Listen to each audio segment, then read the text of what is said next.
Dubai.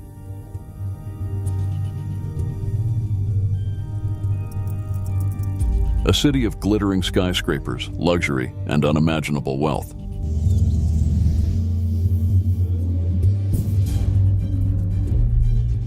Wealth is from its prosperous maritime activities. It was once a modest fishing town, which, by the early 20th century, had become an important trading port. It is now a global business hub and luxury tourist destination that boasts the world's tallest building and a police force that drives supercars. But what if I told you that beneath this facade of opulence lies a shadowy underworld? An underworld where some of the world's most notorious motorcycle club criminals have found refuge. What sort of a man is Pendley? He's quite intelligent,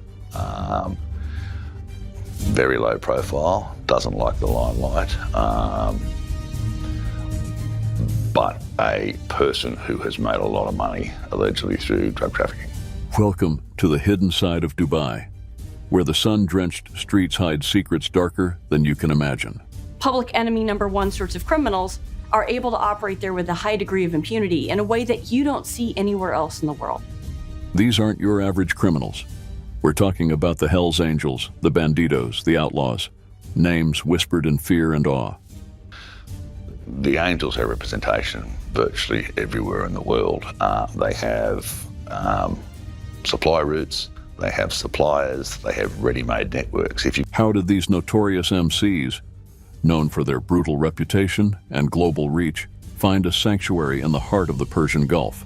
The answer is more shocking than you think. In the next few minutes, we'll unravel the astonishing tale of how Dubai transformed from a desert mirage into a fortress for the world's most wanted. We'll uncover the loopholes, the luxuries, and the dark alliances that make this city a haven for criminal masterminds. This isn't just a story about crime. It's a story about power, corruption, and the thin veneer of civilization. If you're in the international drug business, Dubai is a great place to do business from. Get ready to dive deep into a world where the rules of society bend and break, where the wealthy and the wicked walk hand in hand. This is a story that will change the way you view Dubai forever. So, if you think you know Dubai, think again. When you hear the word Dubai, what comes to mind? Glitzy gangster's paradise. A city of futuristic skyscrapers, endless shopping, and luxurious lifestyles, right? But what if I told you that beneath this facade of glitz and glamour, Dubai is also a refuge for some of the world's most dangerous motorcycle clubs? They are people with a lot of influence, a lot of money, and would be considered the top of the tree. The baddest of the bad. The baddest of the bad. Yes, we're talking about the Hells Angels, the Bandidos, and the Comancheros, names that evoke secrecy, danger, and a shadowy underworld. How did a city known for its tourism and finance transform into a sanctuary for these infamous criminals? It's a story that goes deeper than the sunshine and sand. This city in the Persian Gulf, famed for its opulence, is now a refuge for major crime figures. In 2021, Dubai police arrested 5 international drug lords from the US, UK, France, and Denmark, but many others continue to live luxuriously in the city. The contrast between Dubai's modern image and its criminal underbelly is stark and quite unsettling. Dubai emerged as a global financial hub in the 21st century, a shopper's paradise, and a playground for the wealthy. But behind its sparkling skyline, part of Dubai's prosperity is fueled by illicit proceeds. From real estate to banking, dirty money flows freely, turning Dubai into a major gold trading hub. The international community, along with Emirati leaders, often turns a blind eye to these activities due to the economic benefits they bring. It's astonishing and somewhat ironic that a city projecting such an image of modernity and progress can simultaneously harbor so much criminal activity. It's a stark reminder that wealth and power often have shadows lurking just behind them.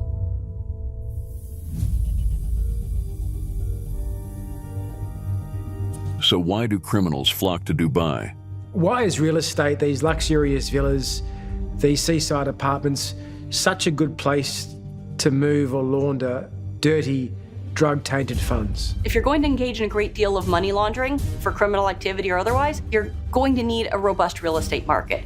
It really comes in handy for being able to launder millions and sometimes even billions of dollars in cash. You just can't do that in other situations. By the early 2000s, many fugitives were drawn to the city by its non-extradition policies, luxurious lifestyle, lax financial regulations, and free trade zones. These zones, with minimal oversight, allow for trade-based money laundering. First off, its geographic location is great.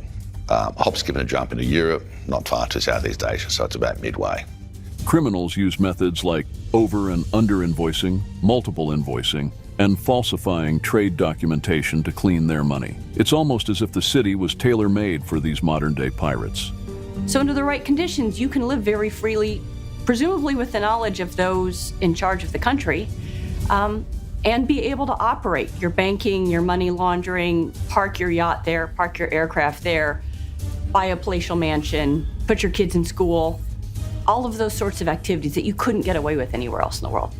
Additionally, Dubai's financial system relies heavily on a network of money brokers known as hawaladars, who operate on a trust basis using passcodes. Licensed hawaladars can legally transfer money within Dubai, facilitating money laundering operations. The system's complexity and the ease of transactions make it an ideal setup for illicit activities. Furthermore, Dubai's historical role as a drug smuggling hub means it has existing networks that can support fugitives. Its inconsistent responses to foreign extradition requests make it an attractive base of operations for continued illicit activities. The way Dubai has become a hotspot for these criminals isn't just about its laws, but also its unique blend of opulence and opportunity.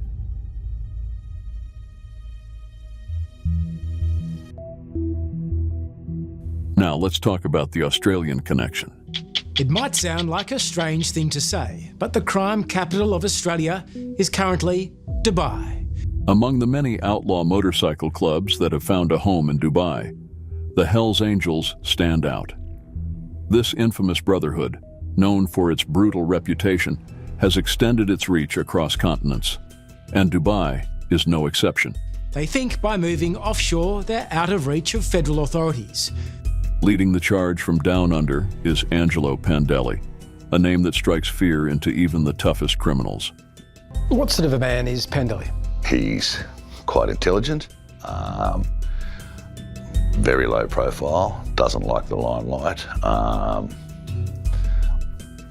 but a person who has made a lot of money, allegedly through drug trafficking. What would you estimate his wealth to be? It would be, I would have thought, in the hundreds of millions. This one man, hundreds of millions? Yes.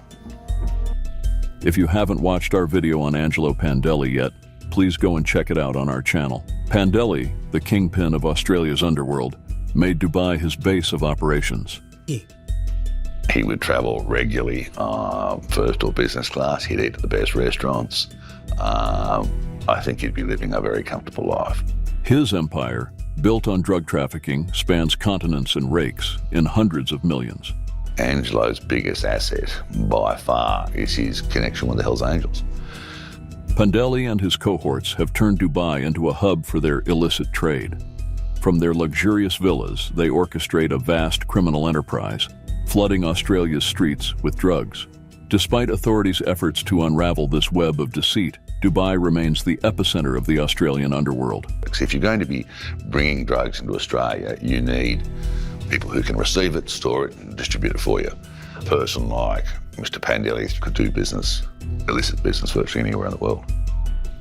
It's like a real-life version of a crime thriller, but the impacts are very real and often devastating. John, the fact that Angelo Pandelli can purchase a $10 million US villa in Dubai without seemingly so much of a blink from the Dubai authorities, what does that tell us? There's a lot of speculation about how he's done it and what might have been done to stop him doing it. There's perhaps an argument to say the Dubai authorities could have done more, but there's almost certainly an argument to say Australian authorities could have done more. And is Australia to blame? John Chevis, an ex-Australian Federal Police anti-money laundering specialist, thinks so.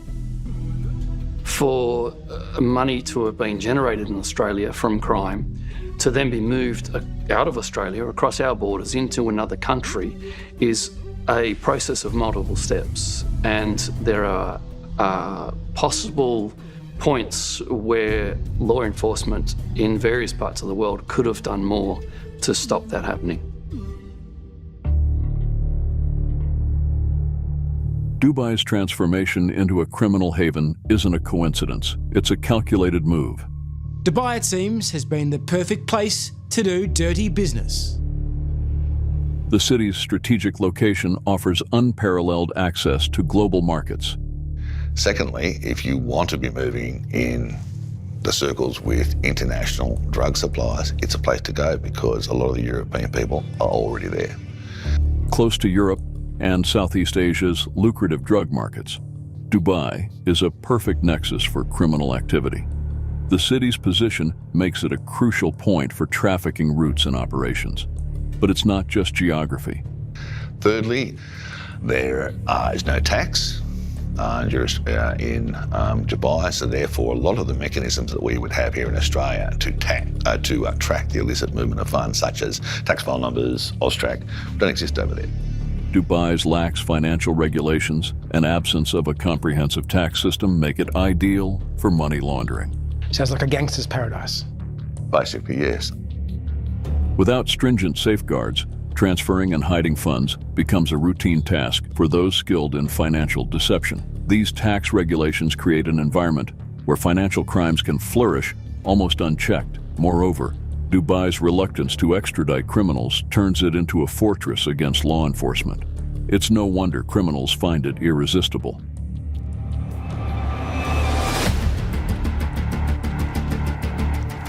The police in Dubai want the world to think they're doing a great job. In fact, Dubai has become a safe haven for various criminal organizations, including the Kinahan cartel from Ireland and Albanian mafia leaders. Daniel Kinahan, for example, manages a cocaine supply chain from South America to Europe from Dubai. So put simply, Dubai is a great place for someone like Pandeli to move illicit funds from Australia safely, quickly, easily. Perfect. According to a 2021 report by Belgium's Anti-Money Laundering Unit, 480 million in suspected money laundering cases were linked to Dubai. The Global Initiative Against Transnational Organized Crime ranks the UAE 57th out of 193 countries for overall criminality, but highlights its poor performance in anti-money laundering regulations, scoring just 4 out of 10. Another case of Eden Gachanan, leader of the Tito and Dino cartel, illustrates this trend. Gachanan, dubbed the European Escobar, has been operating from Dubai since 2019. Despite multiple investigations, including by the U.S. Drug Enforcement Administration, he remains free, protected by his investments in the local economy. It makes you wonder just how deep the corruption goes and what it will take to clean up this beautiful yet tarnished city.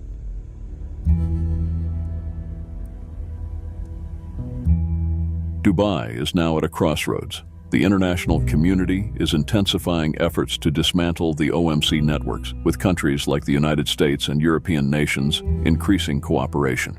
In 2021, the UAE signed an extradition treaty with Belgium, signaling a shift towards greater accountability. However, enforcement remains inconsistent, and many criminals continue to exploit loopholes.